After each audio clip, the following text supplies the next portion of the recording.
Hi, hello and welcome to my channel Charulata Accounts. Class 11க்கான commerce போயிட்டு இருக்கு. அதுல unit 2 chapter 5 Hindu Undivided Family and Partnershipல இன்னைக்கு நாம பார்க்க போறது ரெஜிஸ்ட்ரேஷன் ஆஃப் பார்ட்னர்ஷிப். இது வந்து புது டெக்ஸ்ட் புக் பிரகாரம் பேஜ் நம்பர் 40ல இருக்கு. இதுல இப்போ இந்த ரெஜிஸ்ட்ரேஷன் ஆஃப் பார்ட்னர்ஷிப்னா என்ன அப்படின்னா ஃபர்ஸ்ட் நம்ம பார்ட்னர்ஷிப் பிஸ்னஸ் ஸ்டார்ட் பண்றாங்க. 2-3 பேர் சேர்ந்து செய்யறது தான் பார்ட்னர்ஷிப் பிஸ்னஸ். அந்த மாதிரி அவங்க இந்தியன் பார்ட்னர்ஷிப் ஆக்ட் பிரகாரம் ரெஜிஸ்ட்ரேஷன் அப்படிங்கிறது வந்து கம்பல்சரி கிடையாது, இது ஆப்ஷனல் தான். பட் ரெஜிஸ்ட்ரேஷன் பண்ணலைன்னா சில கான்சிக்வன்சஸ் இருக்குது. ஸோ என்ன ப்ரொசீஜர் ரெஜிஸ்டர் பண்ணணும் அப்படின்னா என்ன ப்ரொசீஜர்? ஒரு பிஸ்னஸ் ஆரம்பிக்கிறாங்க, 2-3 பேர் சேர்ந்து ஆரம்பிக்கிறாங்க. அவங்க என்ன பண்ணணும், ஒரு லீகல் ஃபார்மாலிட்டி தான் இந்த ரெஜிஸ்ட்ரேஷன். கொண்டு போய் அவங்களோட பிஸ்னஸை ரெஜிஸ்டர் ஆஃபீஸில் என்ன பண்ணணும், ரெஜிஸ்டர் பண்ணி இருக்கணும். கம்பல்சரி கிடையாது, ஆப்ஷனல் தான். பட் எப்படி ரெஜிஸ்டர் பண்ணணும்?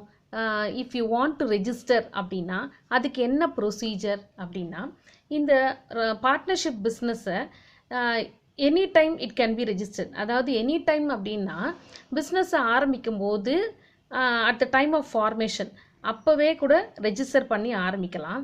அப்படி இல்லை அப்படின்னு சொன்னால் 2 பார்ட்னர் தான் இருக்காங்க, இன்னும் 2-3 பேர் பார்ட்னர்ஸ் வரணும், ஜாயின் பண்ணணும் அப்படின்னு சொல்லி வெயிட் பண்ணிங்க அப்படின்னா எல்லாரும் சேர்ந்ததுக்கு அப்புறமா இருக்கிற பார்ட்னர்ஸ் ரன் பண்ணிகிட்டே இருப்பாங்க. அப்புறம் எல்லாரும் வந்து சேர்ந்ததுக்கு அப்புறமா லேட்டராகவும் என்ன பண்ணலாம், பார்ட்னர்ஷிப் பிஸ்னஸை ரெஜிஸ்டர் பண்ணிக்கலாம்.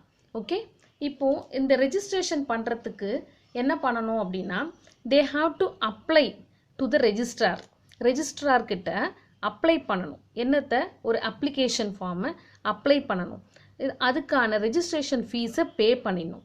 பே பண்ணிவிட்டு அவங்க கொடுக்குற அந்த அப்ளிகேஷன் ஃபார்மில் இந்த ஃபாலோயிங் இன்ஃபர்மேஷன்ஸ் எல்லாம் அவங்க கொடுத்துருக்கணும். ஓகே, என்னென்ன இன்ஃபர்மேஷன்ஸ் அப்படின்னு பார்த்தீங்கன்னா, first name of the firm அப்படின்னா பிஸ்னஸ். அந்த பார்ட்னர்ஸ் எல்லாம் சேர்ந்து ஒரு பிஸ்னஸை ஸ்டார்ட் பண்ணியிருக்காங்க. அந்த பிஸ்னஸுக்கு ஒரு பேர் வைக்கிறாங்க. அந்த பேரை அந்த அப்ளிகேஷன் ஃபார்மில் என்ன பண்ணணும், எழுதியிருக்கணும். சப்போஸ் அந்த பிஸ்னஸோட பேர் வந்து Bharat and co, Bharat limited அப்படின்னு சொல்லி வச்சுருந்தாங்கன்னா அந்த பேரை அதில் மென்ஷன் பண்ணணும். அடுத்தது the principal place of the business. Principal place அப்படின்னாலும் என்னென்னா ஹெட் ஆஃபீஸ். ஓகே, ஃபஸ்ட்டு அந்த ஹெட் ஆஃபீஸோடைய பிளேஸு எங்கே இருக்குது, அதோட அட்ரஸ், அது எல்லாத்தையும் அதை மென்ஷன் பண்ணணும். சப்போஸ் அவங்களுக்கு பிரான்ச் ஆஃபீஸ் வேறு சில இடங்களில் இருக்குது அப்படின்னா அது எந்தெந்த இடம், place of the branch office, அதையும் அதில் மென்ஷன் பண்ணணும். அதுக்கப்புறம் எத்தனை பார்ட்னர்ஸ் இருக்காங்களோ அத்தனை பேருடைய நேமும் அட்ரஸும் அதில் எழுதியிருக்கணும். Name and address of all the partners.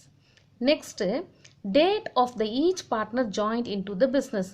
ஒவ்வொரு பார்ட்னரும் ஒவ்வொரு சமயத்தில் வந்து ஜாயின் பண்ணியிருப்பாங்க. அவங்க எந்த டேட்டில் ஜாயின் பண்ணாங்களோ அதையும் அந்த இதில் மென்ஷன் பண்ணியிருக்கணும். அடுத்தது duration of the firm. Duration அப்படின்னா இப்போ பிஸ்னஸ் ஸ்டார்ட் பண்ணுறாங்க, நாங்கள் வந்து ஒரு 1 இயர்க்கு சேர்ந்து பிஸ்னஸ் பண்ண போகிறோம் அப்படின்னா அதான் டியூரேஷன். 1 இயர் அப்படின்னு இருக்குல்லையே, அந்த டைம் பீரியட், அந்த ஸ்டிப்புலேட்டட் பீரியட், எவ்வளோ நாளைக்கு அவங்க பிஸ்னஸ்ஸு என்ன பிஸ்னஸ் பண்ண போகிறாங்க, அந்த duration of the time period of the business which they are going to run, அதுதான் டியூரேஷன் ஆஃப் த ஃபேர்ம். இந்த எல்லா இன்ஃபர்மேஷனும் ரெஜிஸ்ட்ரார்கிட்ட சப்மிட் பண்ணி ரெஜிஸ்ட்ரேஷன் ஃபீஸையும் சப்மிட் பண்ணிடணும். இது எல்லாத்தையும் சப்மிட் பண்ணும்போது எல்லா பார்ட்னர்ஸும் அந்த அப்ளிகேஷன் ஃபார்மை என்ன பண்ணணும், சைன் பண்ணியிருக்கணும். ஆல் த பார்ட்னர்ஸ், 5 பார்ட்னர்ஸ் இருந்தாங்கன்னா 5 partners, all the partners should sign the application. அது சப்மிட் பண்ணதுக்கு அப்புறமா அந்த ரெஜிஸ்ட்ரார் என்ன பண்ணுவார்னா வெரிஃபை பண்ணுவார். இந்த எல்லா இன்ஃபர்மேஷனும் அவர் என்ன பண்ணுவார், வெரிஃபை பண்ணுவார். வெரிஃபை பண்ணி suppose if he is satisfied அப்படின்னா எல்லாம் ட்ரூ இன்ஃபர்மேஷனாக தான் இருக்குது. சப்போஸ் இந்த நேம் ஆஃப் த ஃபேர்ம் வந்து அவங்க ஏற்கனவே ஏதோ ஒரு பிஸ்னஸ் அந்த பேரில் போயிட்டுருக்கு, பரத் அப்படிங்கிற பேரில் ஏற்கனவே இன்னொரு பிஸ்னஸ்னால் அப்போ என்ன பண்ணுவாங்க, அதுக்கு அக்ரி பண்ணிக்க மாட்டாங்க. சார் இதே நேமில் வேறு பிஸ்னஸ் இருக்குது அப்படின்னு சொல்லிடுவாங்க. அப்போ என்ன பண்ணணும், அப்போ he is not satisfied with the name of the firm registrar. அதுக்கு அப்போ என்ன பண்ணணும், we have to change the name, வேறு ஏதாவது நேமை மாற்றணும். அப்போது இது எல்லாம் நம்ம மாற்றி எல்லாம் சரி பண்ணிட்டோம் அப்படின்னு சொன்னால் அப்போது அவர் சாட்டிஸ்ஃபை ஆகிட்டார் ரிஜிஸ்ட்ரார் அப்படின்னா he will issue the certificate of registration.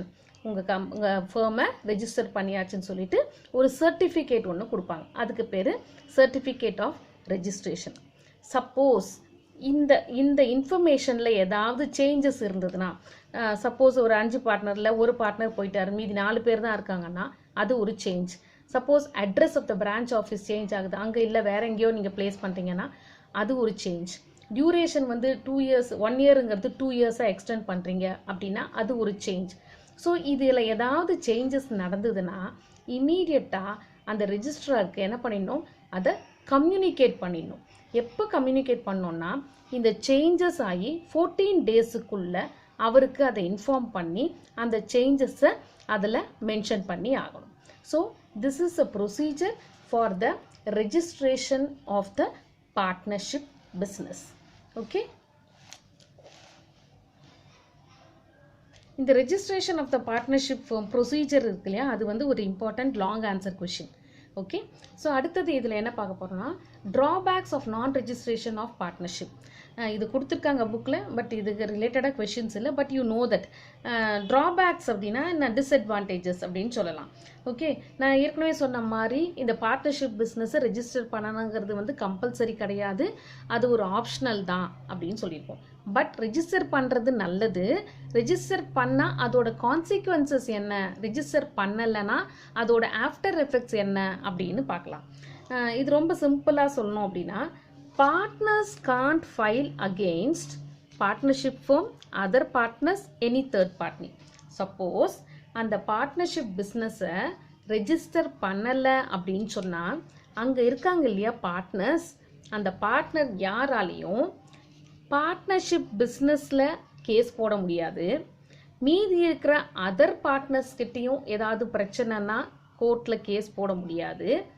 அதே மாதிரி தேர்ட் பார்ட்டி இருப்பாங்க இல்லையா, அந்த பிஸ்னஸுடைய கிரெடிட்டாஸ் அந்த மாதிரி யாராவது இருப்பாங்கள்ல, அந்த பார்ட்னர்ஸ் அவங்க மேலேயும் எந்த விதமான கேஸும் போட முடியாது. Because the partnership business has not been registered. அதே மாதிரி இந்த அன்ரெஜிஸ்டர்ட் ஃபர்ம், அந்த அன்ரெஜிஸ்டர்ட் பிஸ்னஸும் என்ன பண்ண முடியாது அப்படின்னா, can't file a case against any partners. இந்த பிஸ்னஸும் அந்த பார்ட்னர்ஸ் மேலே ஏதாவது தப்பு நடந்தாலோ டேமேஜஸ் ஆச்சுனாலோ என்ன பண்ண முடியாது, கோர்ட்டில் கேஸ் போட முடியாது. Unregistered firm cannot file a suit to enforce its claims against any partners and also any third parties or creditors. Okay, இது சிம்பிளாக இதை முடிச்சுக்கலாம் நம்ம. ஓகே, தீஸ் ஆர் த, இப்போ ரெஜிஸ்டர் பண்ணலை அப்படின்னா பார்ட்னரும் பார்ட்னர்ஷிப் பிஸ்னஸில் என்ன பண்ண முடியாது, cannot file a suit. அதே மாதிரி அன்ரெஜிஸ்டர்ட் பிஸ்னஸும் என்ன பண்ண முடியாது, cannot file a case against the partners or third parties or any creditors. Hope you are clear with this. We will see in the next module about the dissolution of partnership. Thank you.